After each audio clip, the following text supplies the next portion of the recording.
కూటమిలో ఇటువంటి తెచ్చుకోకూడదు. నీ ఎలక్షన్ నీకు ఎన్నుపోటు పొడిచి, నీ ఎలక్షన్లో నీకు డబ్బు ఖర్చు పెట్టి, నీ ఎలక్షన్లో నీకు మందు పోస్తే అటు పవన్ కళ్యాణ్కి ఇవన్నీ చెప్పకుండా జాయిన్ చేసి వేళ వెనకుండి ముడ్డుకెళ్ళి తెలుగుదేశం పార్టీ మీద పడుతుంటే ఎవడు ఊరుకుంటాడు? పార్టీ ఏమి చేయదు.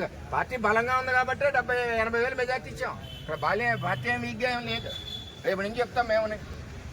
ఎవరిని రానికుండా మీరు కాసేశారు.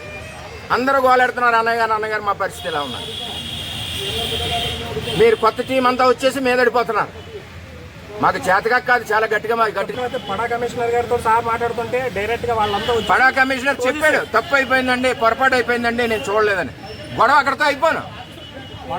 మీదడిపోతుంటే ఇప్పుడు ప్రోటోకాల్ లేకపోతే పడా కమిషనర్ తప్పెందుకు చెప్తాడు? సారీ చెప్పాల్సిన పనే వచ్చింది, గబగబా తీసేవలసిన పనే వచ్చింది.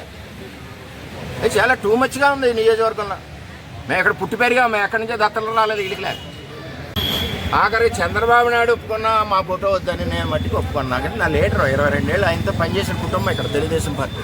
మా లీడర్గా అవమానం అయితే మేము ఎందుకు ఊరుకుంటాం? అలాగే మేము పవన్ కళ్యాణ్కి అవమానం అయినా మేము ఊరుకోం.